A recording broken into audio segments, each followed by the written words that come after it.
اور خدا نے برملا کہا کہ انا للہ و انا الیہ راجعون، تم سب میری طرف سے ہو اور تم سب میری طرف پلٹ کے آنے والے ہو۔ آئے تھے اکیلے، جائیں گے اکیلے، آئے تھے اس کی سبب کی وجہ سے، جائیں گے جب وہ بلاوا دے گا تب انسان یہاں سے چلا جائے گا۔ کیا لے کر آئے تھے؟ خالی ہاتھ آئے تھے۔ کیا لے کر جائیں گے؟ خالی ہاتھ جائیں گے۔ کون سی چیز ہے جو انسان کا سرمایہ بنتی ہے؟ وہ انسان کا عمل ہے۔ اس کی دلیل یہ ہے کہ جب کوئی انسان دنیا سے جاتا ہے، آپ اس کے گھر جاتے ہو، اس مرحوم کے گھر، اس کے بیٹوں کے پاس، رشتہ داروں کے پاس، آپ کیا لے کر جاتے ہو؟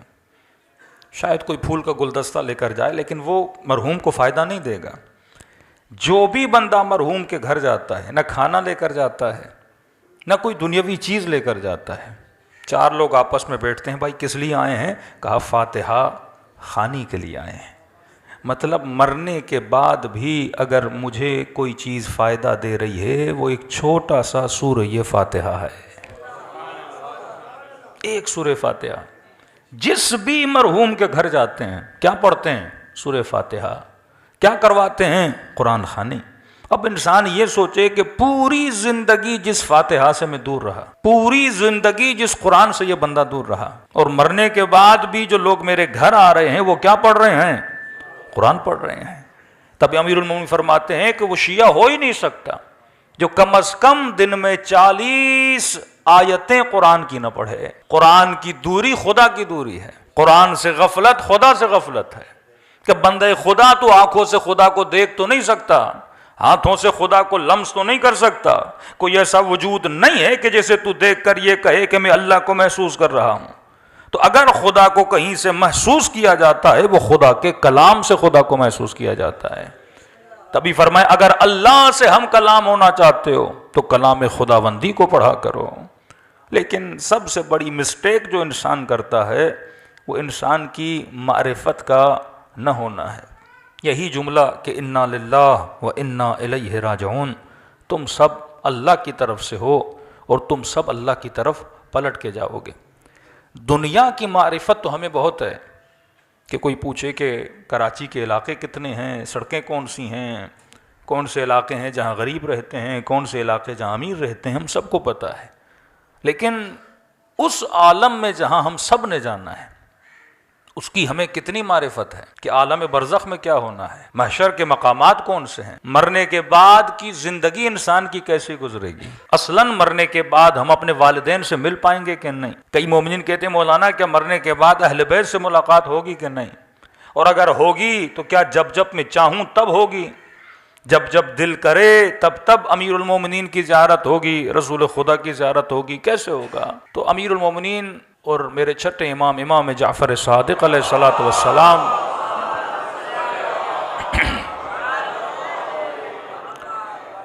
فرماتے ہیں دنیا کی زندگی اور آخرت کی زندگی میں ایک فرق ہے۔ دنیا کی زندگی ایک سوشل لائف ہے، جسے ہم اردو میں بولیں ایک اجتماعی زندگی ہے۔ مثلاً اگر ایک مولانا نے بھی یہاں تک آنا ہے تو کئی اسباب درکار ہیں، تب جا کر ایک مولوی یہاں پر آئے۔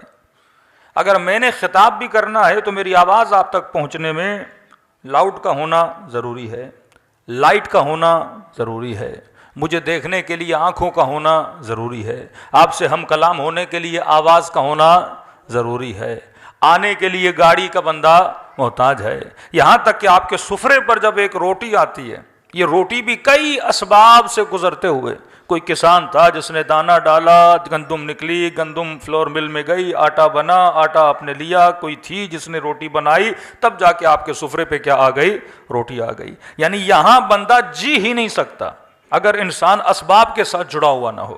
تبھی فرمایا جس کے اسباب جتنے مضبوط ہوں گے وہ زندگی اس کی اتنی کیا ہو جاتی ہے؟ آسان ہو جاتی ہے۔ لیکن فرمایا مرنے کے بعد جو زندگی ہے وہ زندگی بغیر اسباب کی زندگی ہے، یعنی یہاں بدن سے روح نکلی، اب وہ جو عالم ہے وہ عالم اسباب نہیں ہے۔ یہاں تو لوگوں کا محتاج ہے، وہاں پہ بندہ صرف اور صرف خدا کا محتاج ہے۔ وہاں ایک ہی سبب ہے اور وہ پروردگار عالم ہے۔ یعنی یہ نہیں کہ وہ آپ کسی کے محتاج ہوں. تو دو جملے استعمال کیے. فرمایا یہاں کی زندگی سوشل لائف ہے، اجتماعی زندگی ہے، لیکن مرنے کے بعد جو زندگی ہے وہ انفرادی زندگی ہے. یعنی جیسے روح بدن سے نکلی، اب جو سفر انسان طے کرے گا یہ تک و تنہائی کا سفر ہے. اب یہ نہیں کہ باپ مدد کرنے کے لیے آ جائے، بھائی مدد کرنے کے لیے آ جائے، کوئی غیر مدد کرنے کے لیے آ جائے. کہ نہیں، جتنے سال انسان سفر کرے گا تک و تنہا سفر کرے گا. کہ مولا کیا وہاں پہ کوئی مدد نہیں ہوگی؟ فرمایا اگر وہاں پہ کوئی مدد ہوگی بھی تو انسان کے اپنے عمل کی مدد ہے. لمحہ لمحہ جو تو نے گزارا ہے، اگر وہ لمحہ ذکر خدا میں گزرا ہے وہاں پہ نعمت بن کر آئے گا. اگر غفلت میں گزرا ہے، دعائے 15 امام زین العابدین فرماتے آئے خدا میں پناہ مانگتا ہوں ہر اس لذت سے جس لذت میں تیرا ذکر نہ ہو. کہ بندہ لذتیں حاصل کرتا جائے لیکن خدا کا ذکر نہ ہو. کھانا اللہ کی لذت ہے لیکن بسم اللہ پڑھ کے بندہ یہ لذت حاصل نہ کرے تو یہ لذت عبادت نہیں ہے، یہ لذت انسان کے لیے غفلت بن جاتی ہے. تو فرمایا وہاں پہ اگر کوئی چیز تمہارے کام آئے گی وہ کیا ہے؟ انسان کا اپنا عمل ہے. اب اسی لیے معصوم فرماتے ہیں ہر مرنے والا جب مرتا ہے، اب یہ نہیں کہ کوئی اسے دیکھتا نہیں ہے، جتنے بھی اس کے مرحومین ہیں اس کی روح کو آتا ہوا دیکھتے ہیں اور آپس میں بولتے ہیں ارے جائیں اس کو ریسیو کریں، ارے جائیں اس سے باتیں کریں. لیکن یہ مرحومین اس کو بولیں گے ابھی اس سے بات کرنے کی ضرورت نہیں ہے، کیونکہ یہ سکرات کے لمحوں سے گزر کے آیا ہے اور سکرات انسان کے وجود پہ ایسا شوق ڈال دیتا ہے کہ انسان بات کرنے کی صلاحیت نہیں رکھتا. کیسے چند لمحے چھوڑ دو، اسے چند گھڑیاں چھوڑ دو تاکہ اسے سمجھ آ جائے کہ میں دنیا سے نکل کر عالم آخرت میں آ گیا ہوں. پھر فرماتے ہیں کئی لمحوں کے گزرنے کے بعد جب یہ مرحوم تھوڑا ریلیکس ہو جاتا ہے اب اس سے ملنے آتے ہیں اور اس سے ایک سوال کرتے ہیں کہ تو جہاں سے آیا ہے وہاں پہ ہمارا فلاں رشتہ دار جو تھا اس کے حالات کیسے ہیں. اس سے پتا چلتا ہے کہ اوپر والوں کو نیچے والوں کے حالات کا پتا نہیں ہے اور نیچے والوں کو اوپر والوں کے حالات کا پتا نہیں ہے. لہٰذا یہ حالات کی معلومات کس سے لیتے ہیں؟ جو دنیا سے وہاں جا رہا ہے. کہ یہ بتا جو وہاں پر ہے اس کے حالات کیسے ہیں. یہاں تک بھی ان کو علم نہیں ہے کہ زندہ ہے یا مر گیا ہے، مالی حالات کیسے ہیں، زندگی کیسے گزر رہی ہے. فرماتے اگر یہ بولے گا کہ وہ مر چکا ہے تو ان کے چہروں پہ مایوسی آ جاتی ہے. اس کا مطلب مر تو چکا ہے لیکن ہم اس سے ملے نہیں ہیں، اور اگر ہم نہیں ملے تو اس کا مطلب یہ ہے یہ وادی سلام کی طرف نہیں گیا ہے، وادی برہوت کی طرف گیا ہے. اور اگر یہ سنتے ہیں کہ وہ زندہ ہے تو ان کے چہروں پہ خوشی آ جاتی ہے. اس کا مطلب ابھی تک اس عالم میں آیا نہیں ہے اور وہ دعا کرتے ہیں کہ پروردگارا اگر مر جائے تو اسے وادی سلامتی میں لا کر کھڑا کر دینا. فرماتے ہیں اس حد تک ان کا آپس میں ملنا جلنا ہوتا ہے کہ امیر المؤمنین وہاں پہ ملاقات کا سلسلہ کیسے ہوگا. فرمایا انفرادی زندگی ہے، وہاں طبقات ہیں. جو بہترین عمل کا مالک ہے وہ اوپر کے درجے پر ہوگا، جو کم ترین عمل کا مالک ہے وہ نچلے حصے میں ہوگا. اب کہا کہ دنیا میں آزادی ہے، مثلا یہاں پہ جو غریب علاقوں میں رہتے ہیں وہ شاید کسی گاڑی پہ چڑھ کے امیروں کے علاقوں کا دورہ کر لیں. ہاں، کوئی پاکستانی ویزا لگا کے کسی امیر ملک کا وزٹ کر لے. لیکن کہا کہ وہاں پہ یہ اجازت نہیں ہے. جو نچلے درجے میں ہے اسے اجازت نہیں کہ وہ اوپر والے درجے میں جائے. مثلا ہم جیسا گنہگار ہوگا اسے یہ اجازت نہیں کہ وہ سلمان کے گھر کا دورہ کر لے. اسے یہ اجازت نہیں کہ وہ انبیاء کے گھروں تک جائے. جو نیچے ہے اسے اوپر جانے کی اجازت نہیں ہے. لیکن فرمایا جو اوپر والے درجوں میں ہے ان کی مرضی ہے، وہ جب چاہیں نیچے والوں سے جا کے ملاقات کر سکتے ہیں. کہ اس کا ریزن کیا ہے؟ کہ کیونکہ جنت مقام سکون ہے. جنت مقام سکون ہے. خدا وہاں پہ کسی کو بے سکون ہونے نہیں دیتا. اب نیچرل ہے جس بندے کے مقامات چھوٹے ہیں اگر وہ اوپر جائے گا ان کی نعمتوں کو دیکھے گا تو اس کے اندر کیا پیدا ہوگا؟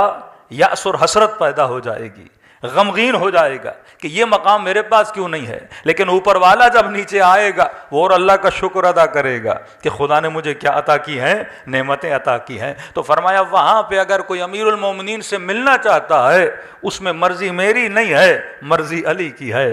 جب وہ چاہیں گے ملنے آئیں گے، رسول جب چاہیں گے ملنے آئیں گے، سلمان جب چاہیں گے ملنے آئیں گے، شہداء جب چاہیں گے تو ملنے آئیں گے، ہمیں اجازت نہیں ہے۔ تبھی فرمایا یہ دنیا ہے، یہاں پہ اپنا مقام اتنا بلند کر کہ جب وہاں چلا جائے یہ مرضی تیرے ہاتھ میں رکھی جائے، تو جب چاہے علی کا دیدار کرنے چلا جائے۔ دوسرا سوال کیا کہ مولا کیا جس طرح یہاں پہ آپ لوگ آپس میں گیدر ہو گئے، جمع ہو گئے، کہ کوئی جمع ہی نہیں ہوتا کہ زندگی واقعاً تک و تنہا ہے؟ فرمان نہیں، ہفتے میں ایک دن اللہ نے رکھا ہے جس میں مومنین کو اللہ کیا کرتا ہے؟ جمع کرتا ہے۔ کہاں پہ جمع کرتا ہے؟ فرمایا وادی السلام میں جمع کرتا ہے۔ یہ لفظ آپ نے بہت سنا ہوگا، وادی السلام اور وادی برہوت۔ اب یہ وادی السلام ہے کہاں جہاں پہ مومنین کو جمع کیا جائے؟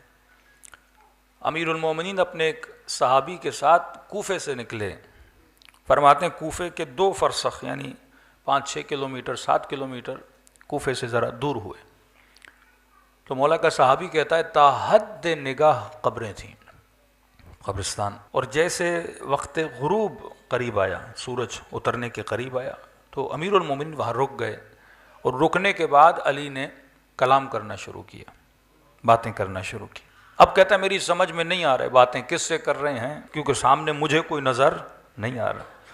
اب میں نے کہا شاید مولا مردوں کو سلام کر رہے ہیں، السلام علیکم یا اہل لا الہ الا اللہ۔ یہ جملہ بڑا عجیب ہے کہ اے اہل لا الہ الا اللہ، ہم پر تمہارا سلام ہو۔ مطلب مرنے کے بعد ہر بندہ اہل لا الہ الا اللہ بن جائے گا، ہر بندہ معرفت خدا کو حاصل کر لے گا، ہر بندہ مقام پروردگار عالم کو جان جائے گا، کیونکہ موت معرفت کا ایک وہ پہلو ہے کہ جیسے بدن سے روح نکلتی ہے تو معرفت کا ایک ہلکی سی جھلک انسان میں آتی ہے، پروردگار عالم کی قرب خدا انسان کو ملتا ہے۔ تو کہتے ہیں امیر المومنین نے باتیں کرنا شروع کی، لیکن یہ کلام اتنا طولانی ہوا کہ گھنٹوں گزر گئے۔ کہتے ہیں میں تھک کے زمین پہ بیٹھ گیا، بالآخر میری ہمت جواب دے گئی، میں نے کہا امیر المومنین میں بیٹھ کے تھک گیا ہوں اور آپ ابھی تک کھڑے ہیں اور کلام کر رہے ہیں۔ امیر المومنین فرماتے ہیں اے میرے پیارے صحابی، اگر تمہاری آنکھوں سے اللہ پردے ہٹا دے تو حلقاً حلقہ تم یہاں پہ لوگوں کے گروہ دیکھو جو عالم برزخ سے وادی السلام میں آئے ہیں اپنے امیر المومنین سے ہم کلام ہونے کے لیے۔ ہر شب جمعہ ارواح کہاں آتی ہیں؟ وادی السلام میں آتی ہیں۔ اب وادی السلام یہ فزیکل وادی السلام نہیں ہے، لیکن ایک ایسی جگہ جہاں انبیاء کی ارواح، جہاں امیر المومنین کی روح موجود ہے، اور وہاں پہ کیا آ کر لے؟ دنیا مقام عمل ہے۔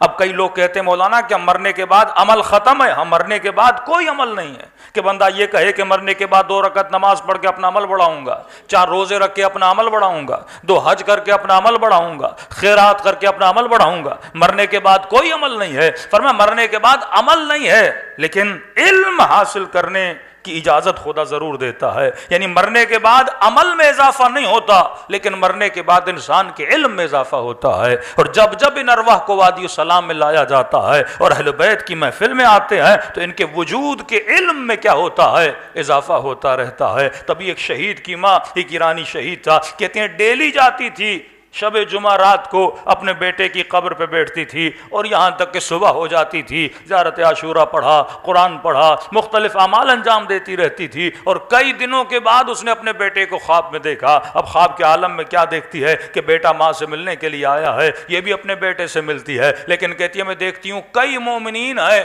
جنہوں نے سامان سفر باندھا ہے اور وہ کہیں جانے کی تیاری کر رہے ہیں۔ میں نے بیٹے سے کہا کہ میرے لال یہ کہاں جا رہے ہیں؟ کہ اماں یہ وادی السلام جا رہے ہیں، امیر المومنین سے ملاقات کے لیے جا رہے ہیں۔ تو میں نے کہا بیٹا تو نہیں جائے گا؟ کہ اماں علی نے کہا ہے کہ جب تک ماں ہو تو ماں کے حضور میں بیٹھے رہنا، اور ماں چلی جائے تو پھر وادی السلام میں آنا۔ کہ اماں اسی لیے جب آپ آتی ہیں میں علی کی زیارت سے محروم ہو جاتا ہوں۔ تبھی شاید یہ مکروہ ہے کہ راتوں کو قبرستان نہ جایا کرو، دنوں کو قبرستان جایا کرو، کیونکہ راتوں کو مومنین کی ارواح کو وادی السلام میں بھیج دیا جاتا ہے۔ تبھی میرے چھٹے امام سے کسی نے کہا کہ مولا میرا بھائی بغداد میں ہے اور مجھے خوف ہے کہیں وہ مر جائے گا، اسے وہیں دفن کر دیا جائے گا، کیونکہ ہر مومن کی خواہش ہے میرے جسم کو وادی سلام میں دفن کیا جائے، تو میرے چھٹے امام فرماتے ہیں کہ مومن دنیا کے کسی بھی کونے میں مر جائے، جسم اس کا کہیں بھی دفن ہو، خدا حکم دیتا ہے کہ مومنوں کے جسموں کو وادی سلام میں لا کے دفن کر دیا جائے۔ صلوات پڑھے محمد و آل محمد۔